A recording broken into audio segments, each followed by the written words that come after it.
Right, year 11. I just demonstrated what to do in your first paragraph when you're writing about a quotation from the extract. But for Romeo and Juliet, we're going to try and do it differently and take one that is from your memory, that therefore you can't rely upon where the extract tells you it happened. The extract in Romeo and Juliet for this question on different attitudes to love takes place in Act 1, Scene 5. It's early on in the play.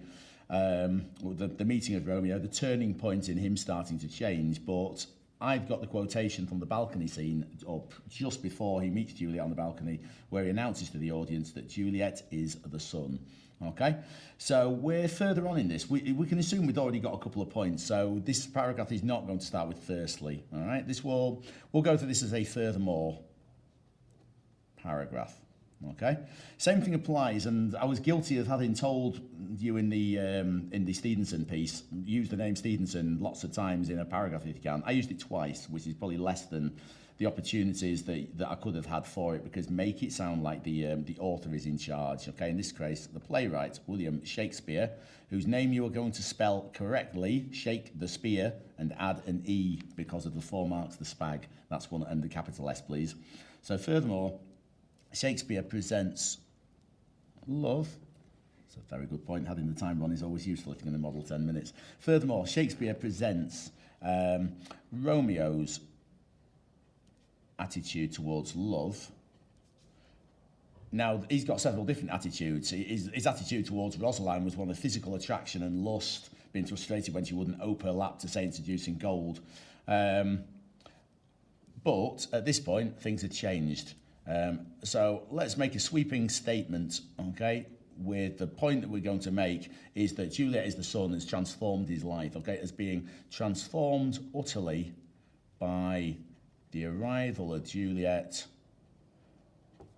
and because I hadn't had the opportunity to talk about Rosaline in this essay, I'm going to just throw her in as a mention, transformed utterly by the arrival of Juliet in his previously... I'm going to put mundane, a word, good word for boring. It's previously mundane and unsatisfied. Could have gone existence. I'll just put life here. Okay, but it's previously mundane and unsatisfied existence. Life was terrible until he met Juliet.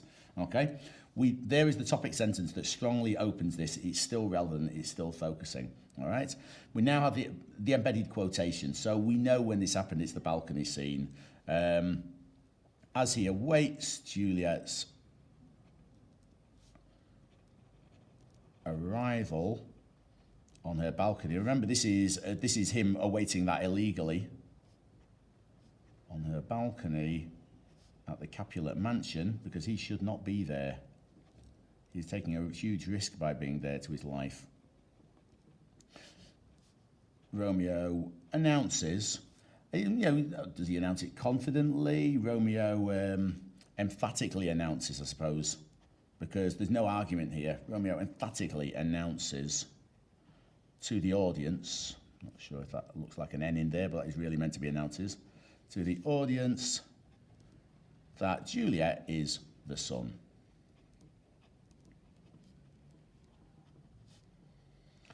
Okay, so in the other piece, we only had a 2-word quotation, so I zoomed in on a keyword, zoomed in on the adjective troglodytic.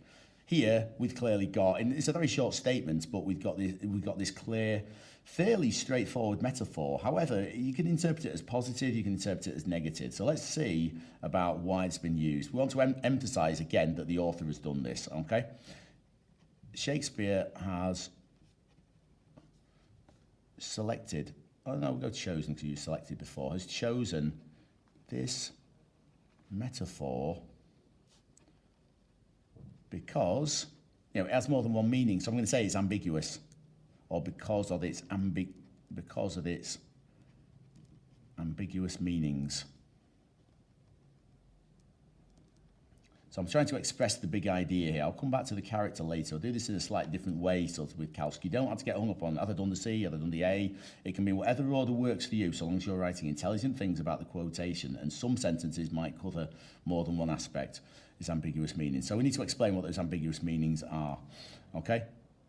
On one level, he is suggesting, the he could be Shakespeare, and certainly also the character of Romeo, he is suggesting that Juliet offers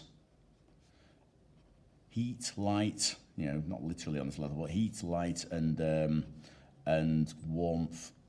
I suppose heat and light are the same thing. Sort of light and warmth, okay, in his cold existence, cold, unhappy existence. Okay, so he's like the sun warming him.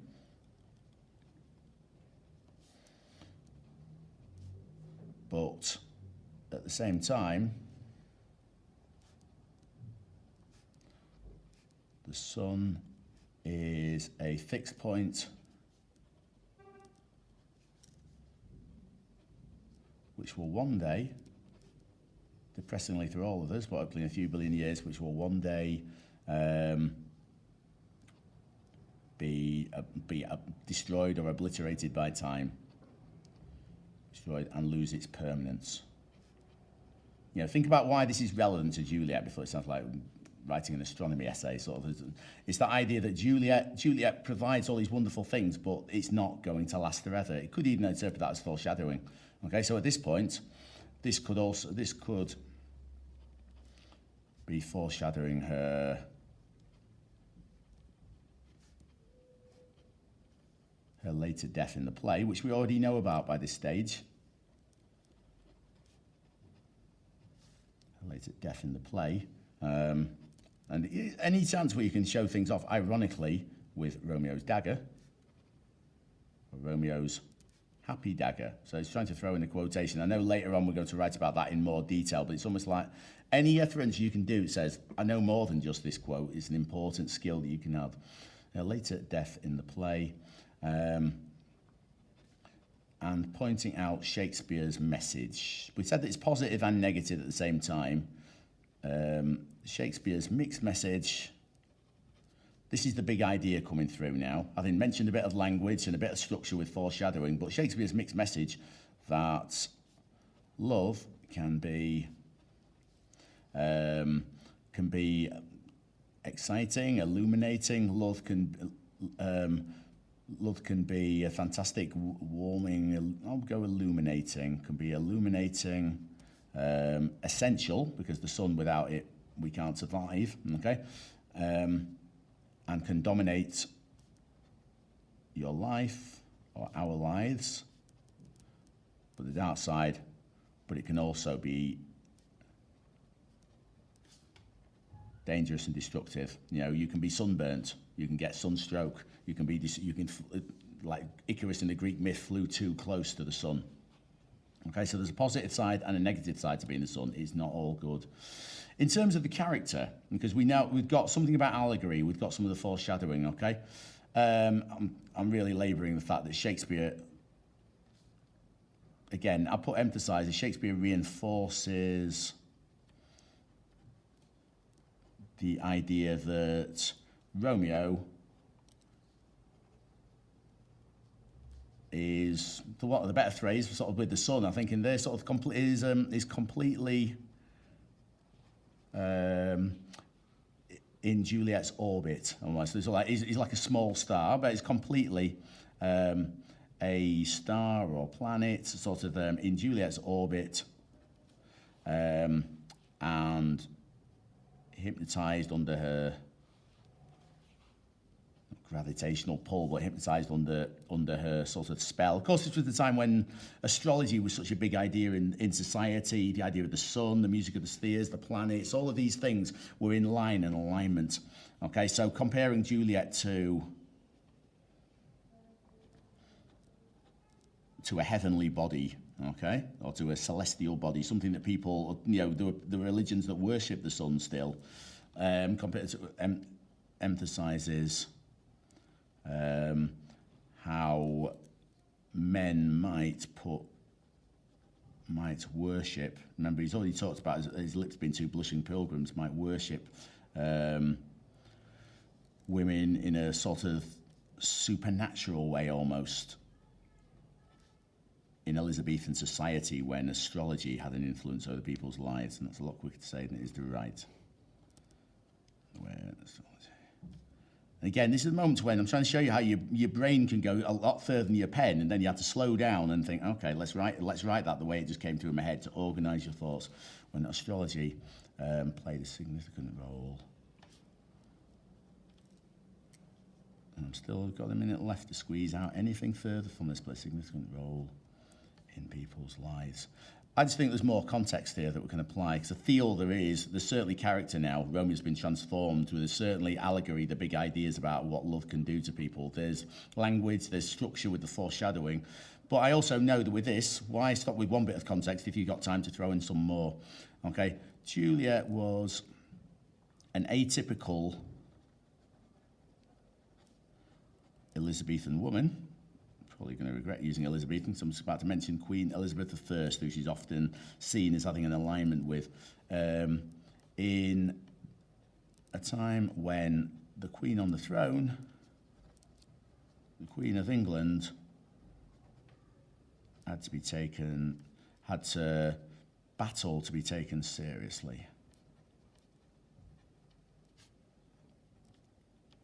In a patriarchal society. Whether I write it or not, it's the idea it's an oxymoronic society. Men were in charge, where most men had dominance and power.